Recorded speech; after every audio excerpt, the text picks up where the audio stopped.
These battle lines being drawn. Nobody's right if everybody wrong. When people speak and they mind, getting so much resistance from behind. We got to stop the children. What's that sound? Everybody look, it's going down.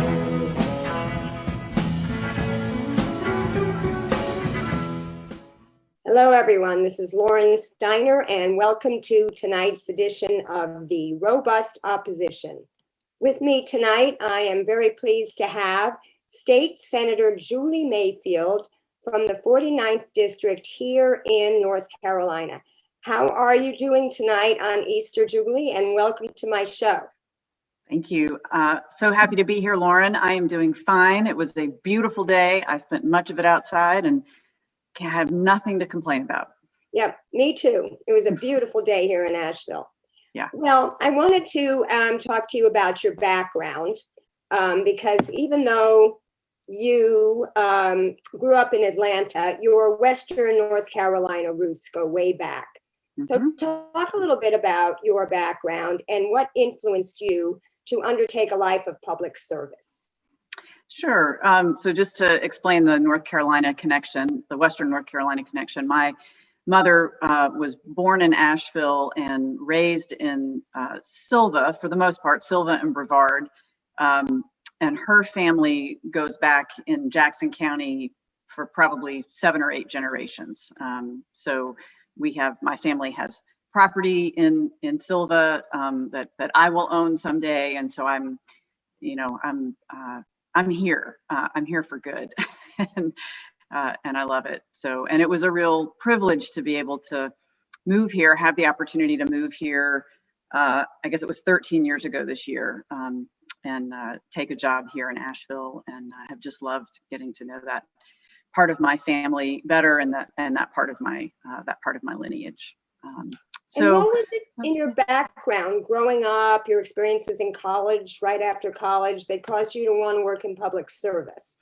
Yeah, that's a good question. I don't know that there was anything in particular that drove me to sort of elected office, to that kind of public service. I've known, I think, since I was little that I wanted to save the world. I still want to save the world.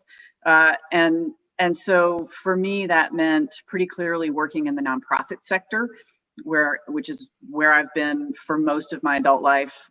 Obviously 3 years of law school, about 2.5 years at a law firm. But other than that, I've been in the nonprofit sector. And so that's really where I thought I would be for most of my life, until I guess probably around 2010, 2012, I started thinking about running for office here in Asheville. I'd never really considered it seriously before then, although people had suggested it to me, but I felt like I could make more of a difference on the outside of government.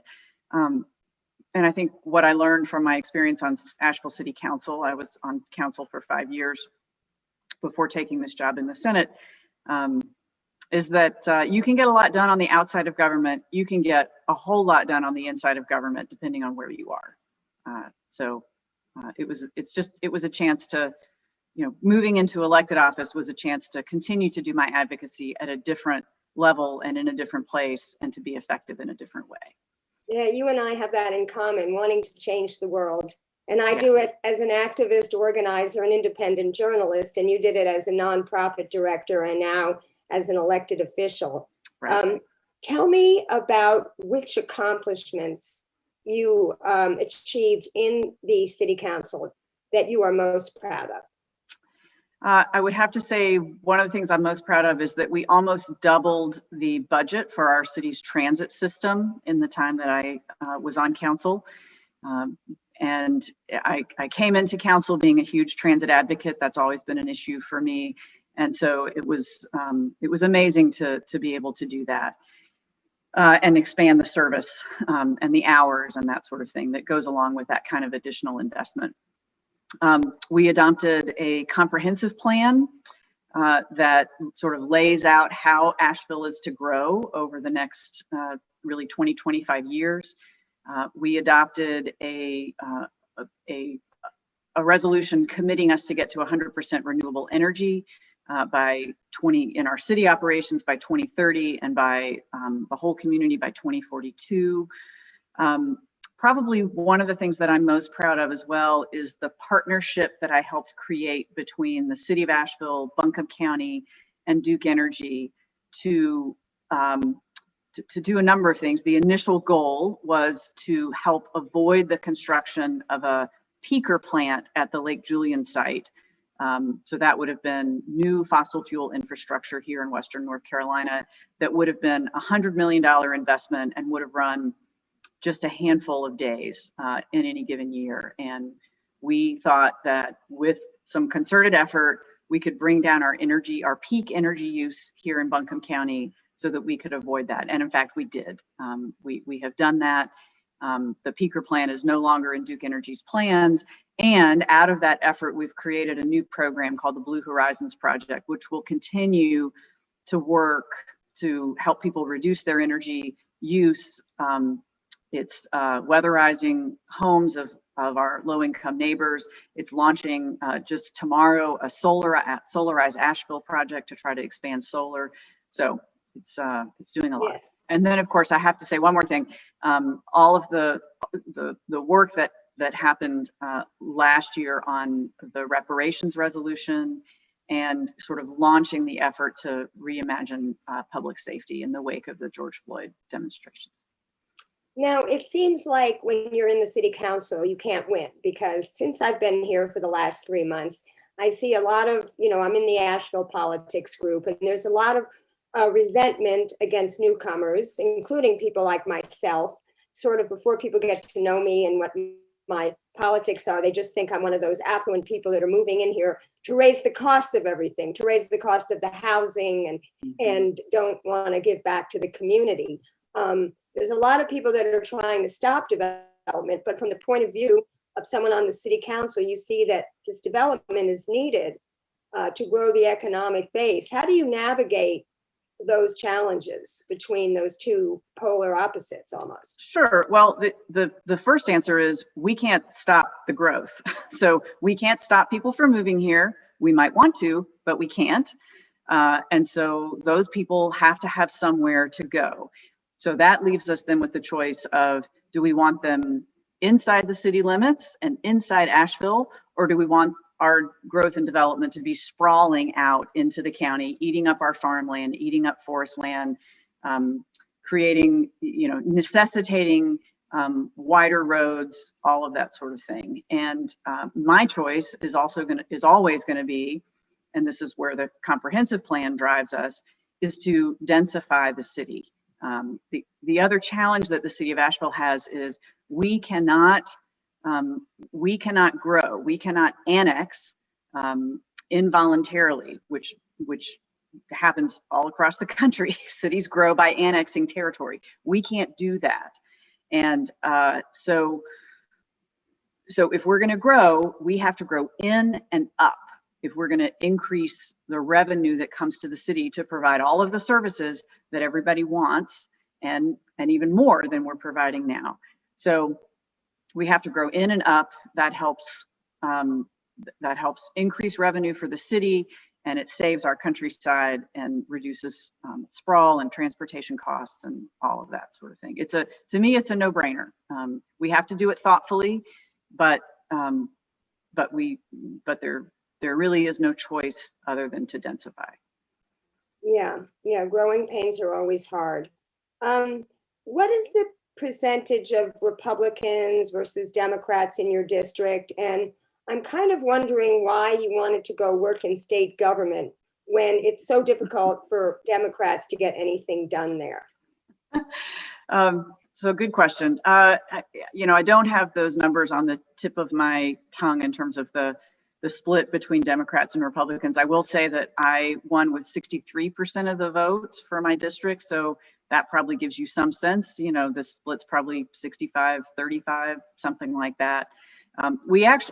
Actually, that's not true. There are a huge number of independents in this district. So Democrats are the top, then independents, then Republicans, but most of those independents tend to break toward Democrats. Yeah, why did I want to go work at state government? Really great question. I think the two things. Number one, the opportunity presented itself. So State Senator Terry Van Dyne she decided to run for lieutenant governor, leaving her seat open. And it was very important to me that the city had somebody who was really effective representing it in Raleigh. We needed somebody to be a voice for us in Raleigh. And as I made calls around to sort of the usual suspects, the people who I thought would run, the people who in my mind are sort of above me in the political hierarchy here in Buncombe County, nobody said they were running. And so I got very worried about who might be in that spot. And so started to think about myself in that role. And that became, it became easier to think about myself in that role when I stopped to think about all of the things that we cannot do in the city because of Raleigh.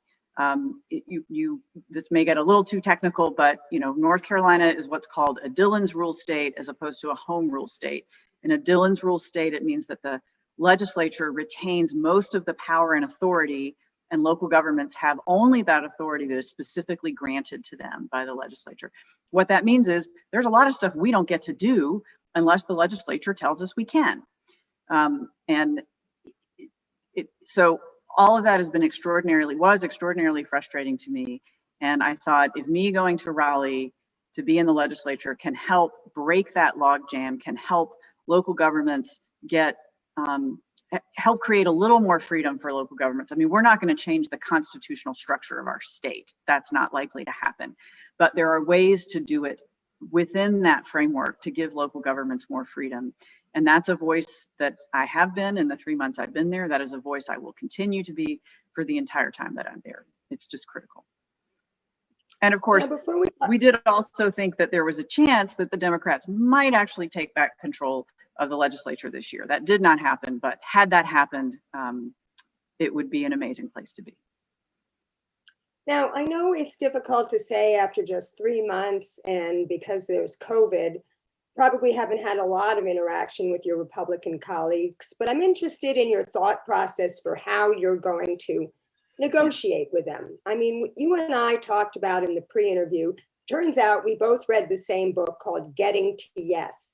And I read that book about 40 years ago, and it was something I was assigned for a sales job that I had, actually.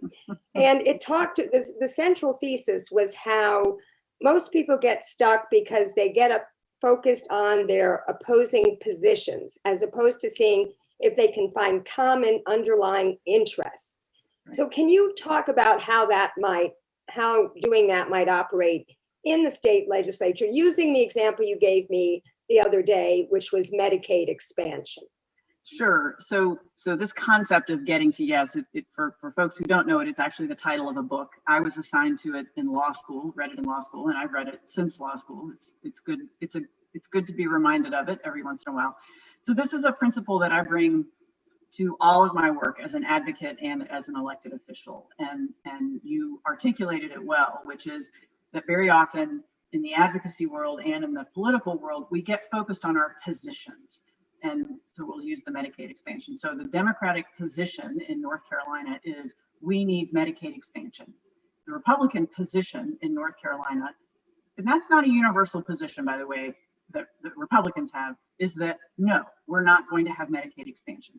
I will actually tell you there are a lot of Republicans who would be happy to have Medicaid expansion in North Carolina, but there's leadership in the Republican Party and the legislature that will not allow that to happen. So those are positions, Medicaid expansion versus not. The interest underlying that, however, for Democrats is we want a lot more people covered. We want hundreds. So if Medicaid were expanded here, we could cover maybe 600,000 to 700,000 more people. So that's the ideal, that's the best. But but the Republicans aren't going to let that happen. And people may remember that 2 years ago, there was a budget stalemate over Medicaid expansion, and the state did not adopt a new budget. And that was problematic on a number of levels.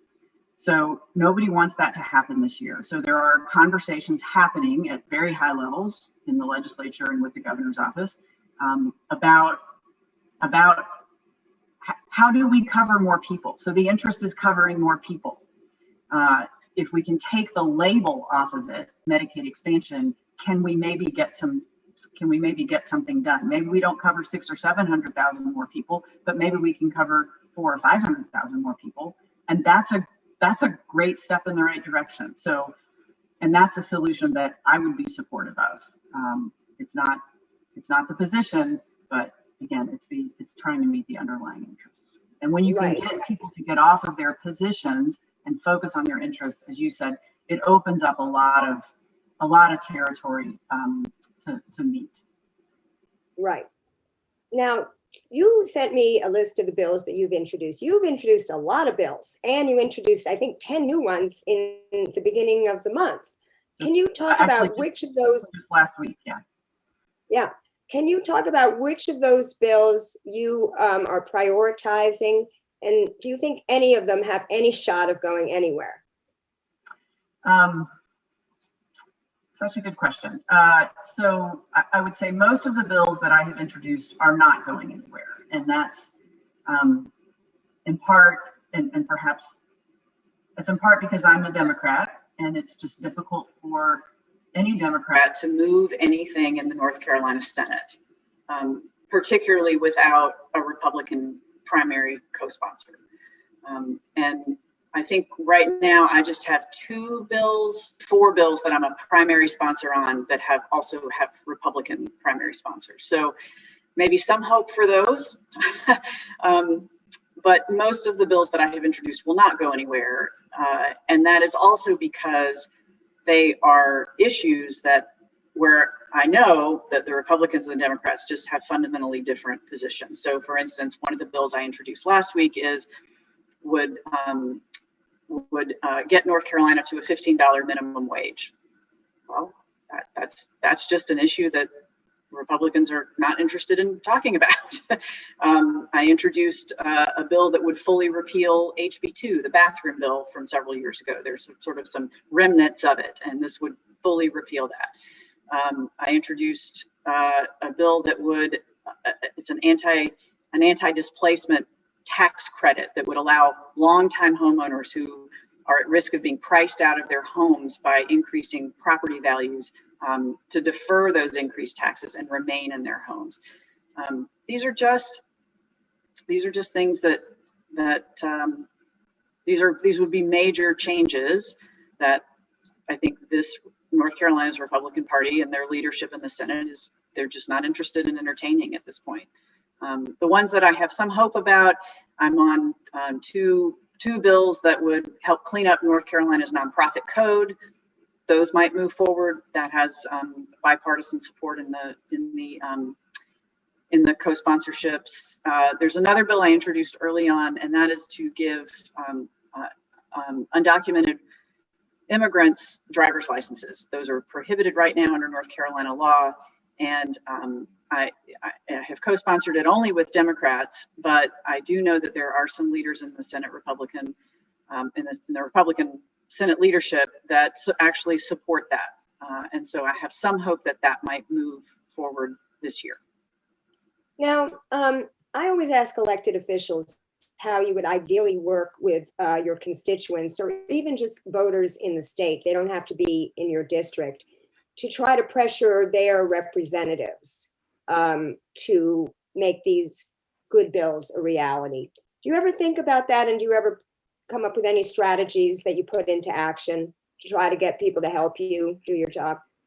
I think, so again, what moves in the North Carolina Senate is controlled by a very small number of people.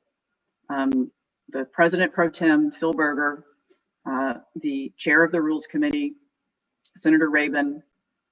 Those are the 2 most powerful people, you could argue, in the state of North Carolina, but certainly in the legislature in terms of moving things forward. And so what I do often tell people when they email me, and I'm supportive of what they want, I sometimes say, please email Phil Berger and Senator Rabin and tell them that you want this to move forward. I mean, even though those two people represent districts, just like I do, they are in positions of leadership. And in my view, that gives them broader responsibility to be responsive to the people of North Carolina. They don't just represent the people in their district. By virtue of their positions, they essentially represent all of us, and they can either make things happen or they can stop things from happening. Do you think that these politicians are more influenced by their voters or their donors? That's a good question. I certainly haven't dug deeply into the donor records of the Republicans that I'm serving with. Certainly I think you would find support there that is consistent with how they vote. I honestly think at this point it's just more of, I think it's just more politics. It's the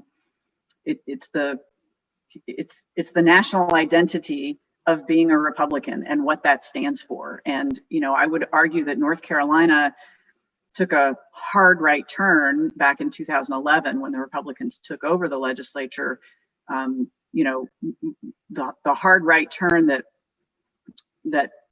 I think, from my perspective, resulted in Donald Trump being elected, and what we've seen over the last 4 years. North Carolina was there earlier, and that brand of Republicanism, really, I think, continues to hold sway in our state.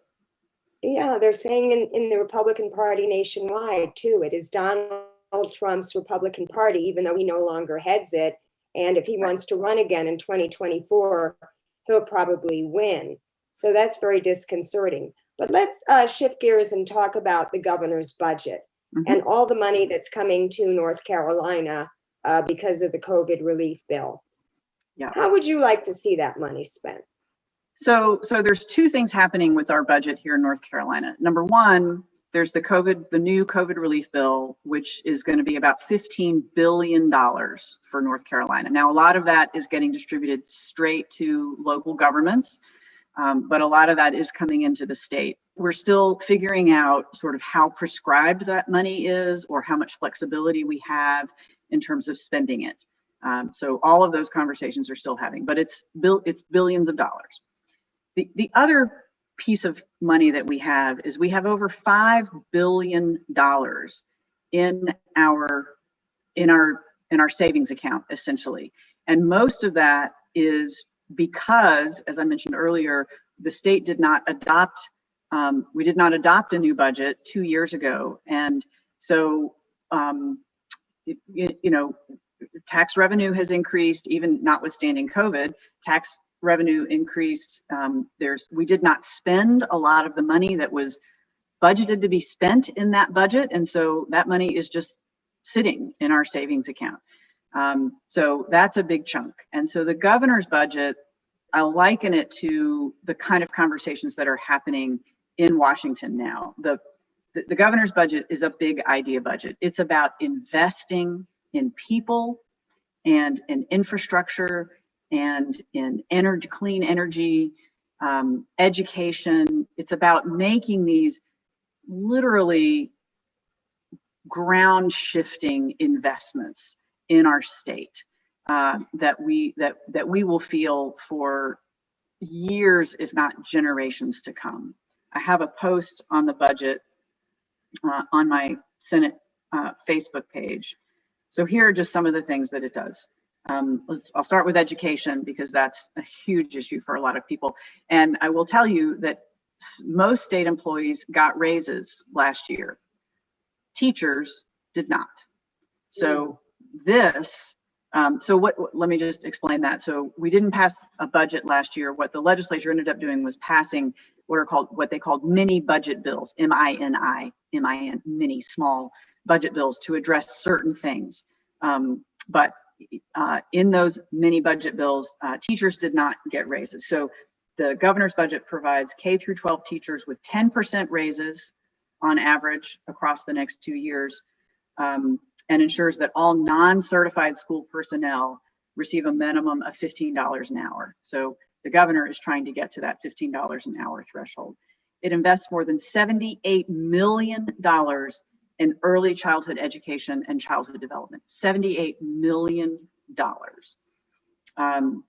It provides $80 million to help school districts hire nurses, counselors, psychologists, and social workers to help take care of our children's physical and mental health. And if you ask teachers, that's what they want more than anything else: nurses, social workers, psychologists, and counselors. The governor's budget does include an expansion of Medicaid at this point. That's the position, there's that word, that's the position that he has to take and that we have to take as Democrats. You know, we only ever pay for, under Obamacare, for 10% of the cost of that. The federal government pays for the rest.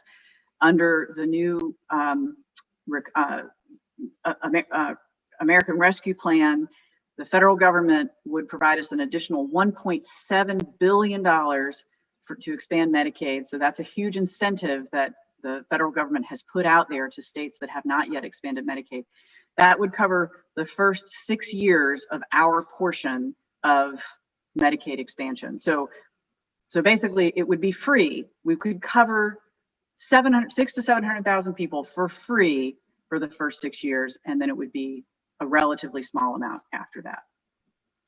Clean energy and a clean environment. Folks may know that Governor Cooper has issued an executive order that is aimed at transitioning North Carolina to a clean energy future, and his budget reflects that. It invests over $100 million in expanding access to clean energy technologies, investing in clean energy economic development, and building the clean energy workforce pipeline to catalyze our economy. $10 million for clean energy economic development, 4.5 in clean energy for homegrown startups and small businesses. In many of his agencies, he is proposing additional staff that would focus on the energy use in that agency. And here's what we know about energy. If you don't track it and pay attention to it, you won't use less of it. So what the governor's trying to do is embed people at each agency who will be managing the buildings, looking for opportunities to use less energy and invest in cleaner energy technology, all of which will save the state money. There is an enormous investment in infrastructure. I can't even, the numbers are just so huge. And just to give people a sense, our state budget is in the range of $29 billion. $29 billion. So when I say that there's $5 billion in our rainy day fund, that gives you some sense of how significant amount that is. Oh, the governor also takes, I think it's 1.2 billion of that and puts it in the true rainy day fund, which doubles the savings that the state has at this point. It does, the budget does things like it reinstates the earned income tax credit and the child and dependent care tax credit at the state level, which helps low-income families. $1.14 billion in cash investments over the next 2 years and a lot of that's in the university system, in state agencies, again, energy efficiency. And then he's also proposing I think it's a $4.7 billion bond that would be on the ballot for approval. That would help us use the money that we have and use that money to borrow at these historically low interest rates to just do even more massive expansion in terms of infrastructure. I'm coming from a state, California, where we had a Democratic governor and a Democratic legislature that had over 2/3 majority. They didn't even need Republicans to pass a tax increase. So, all the good things got done. And now I'm worried that none of these good things are going to get done. What are the Republicans going to do with all this money? Just give it more tax cuts? What's going to be their counter budget? Yeah, it's a good question. There is already a bill to cut taxes, both corporate and individual taxes, to try to give some of this money back. My view on tax cuts is when you've done everything that needs doing, then we can give some of it back. And until then, we need to keep it and we need to use it to create a better state for everyone. So, but there is already that bill. There is also, I think, there's some suspicion that Republicans will take a bigger chunk of it to put away into the rainy day fund. You know, savings is not unreasonable, right? That's a perfectly legitimate thing to do when you have a lot of money. As I said, the governor is proposing to double the rainy day fund that we have right now. That's a pretty significant investment, and you know, I would support spending the rest. I hope the Republicans will at least do a lot of this infrastructure spending, you know, fixing buildings, all sorts of things. There's just so much opportunity there, and that's money well spent, because it. I mean, all of it is money well spent. It helps their constituents, you know. Next week's show, I usually wait until the end to promote that, but in next week's show, I'm going to be interviewing some organizers from down home Carolina, and they organize in rural counties.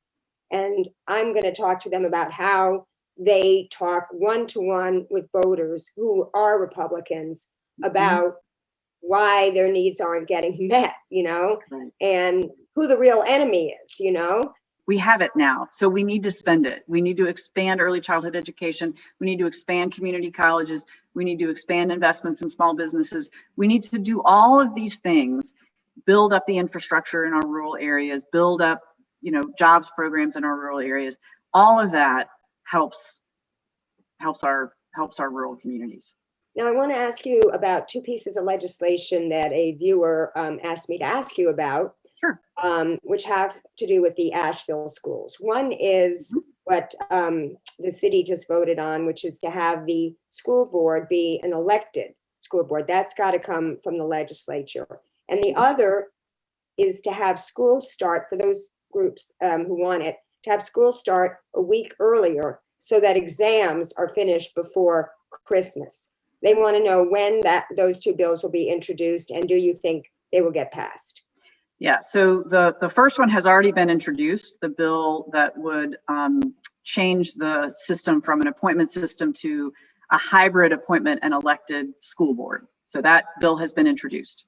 I believe it's been introduced in the House. I think Brian Turner and Representatives Brian Turner, John Ager, and Susan Fisher are the co-sponsors of that bill. My hope is that passes easily. It's a local bill because it only applies to the city of Asheville. Local bills should sail through much more easily when they have the full support of the delegation of that local jurisdiction, which this bill does. I have not heard about a bill related to the second issue, wanting to start earlier.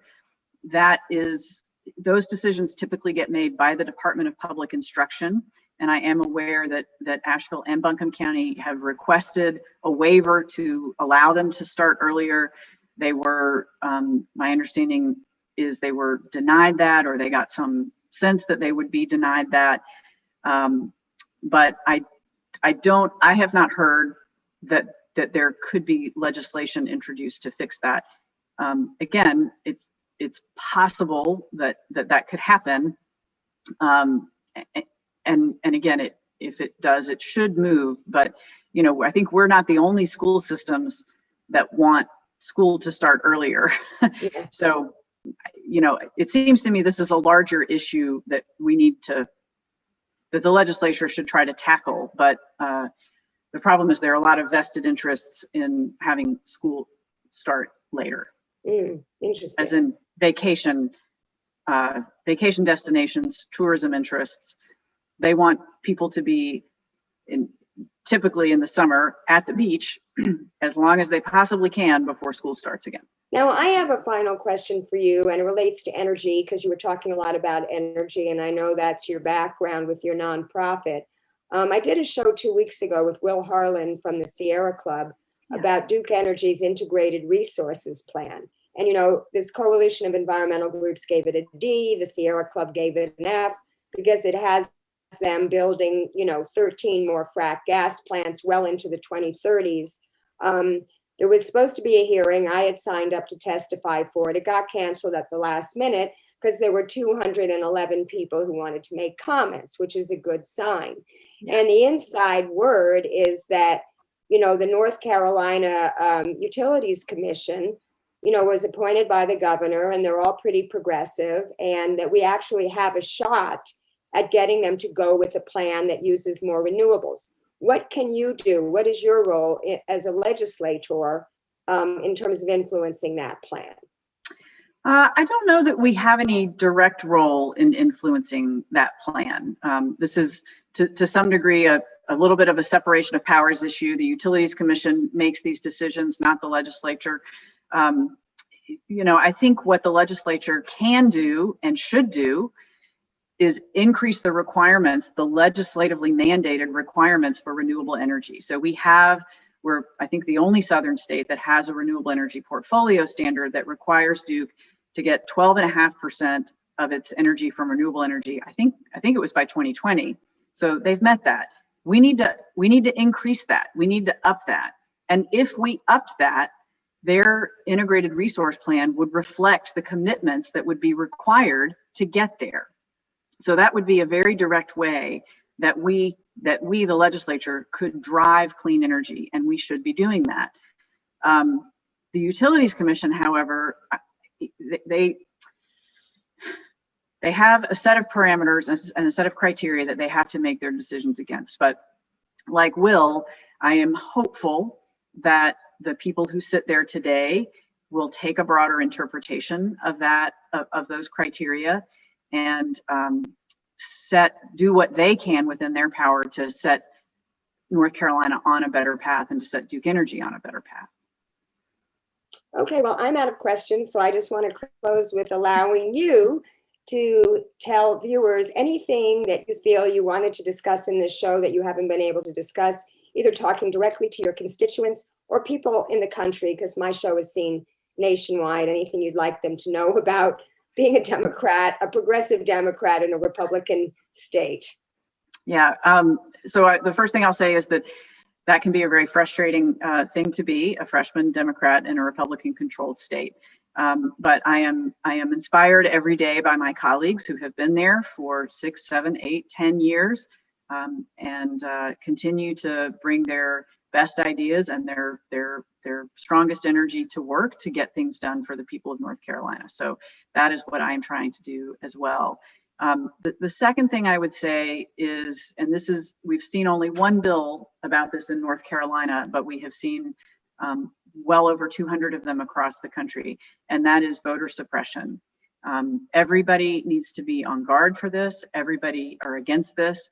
Everybody needs to fight it wherever you are, whatever state you're in. We do not need to be backing up and making it harder for people to vote. It's very clear why this is happening. It is happening because the Republicans lost the Senate and the Republicans lost the White House, and they want to change that. And so all of these bills are aimed at making it harder to vote. And then you've got ridiculous provisions like the one in Georgia, where well-meaning people can't even bring food and drink to people who are in line for hours trying to vote. So voting should be easy and the barriers should be low. And it should be a national holiday. Absolutely should be a national holiday. That's easy. So the kinds of provisions that are in the federal, the John Lewis, I'm going to call it the John Lewis Act, that would make voting easier, lower those barriers, make it a national holiday. That's what we need to do. And all of these attempts around the country to make voting harder are simply an attempt by Republicans to grab and retain power. Well, Julie, I want to thank you so much for being with me. And I hope that maybe in 6 months you'll come back and you can talk about progress that is being made or not being made. And I'm going to continue to do Asheville focused and North Carolina focused. I've got a show coming up the week after next week on biogas, which is a terrible thing. They're cutting down a lot of trees for, and it's a phony source of energy, very bad source of energy. Mm-hmm. And I just want to let viewers know that if you haven't seen my show before, I do it every Sunday at 8 p.m. Eastern time. And if you're coming in midway, you can always watch it from the beginning on my Facebook page, or I upload it to my YouTube channel. You can also follow me on Twitter. Tell your constituents how they follow you, Julie. excuse me, I do have a Senate, Julie Mayfield for North Carolina Senate Facebook page. I also have a newsletter that I send out from my legislative office with some frequency. And to get that, just send me an email and we can get you signed up. Send me an email to my legislative email address. No Twitter account? I do have a Twitter account. I'm just going to be honest. I don't use it. All right. Don't. You got to get into the social media age, Julie. I'm just much more focused on getting the work done than talking about it in that forum. All right. Crazy. Well, thank you very much. And again, I want to thank everybody for watching. Stay safe. You need to continue to wear your masks and social distance. We're not out of the woods yet. And keep fighting.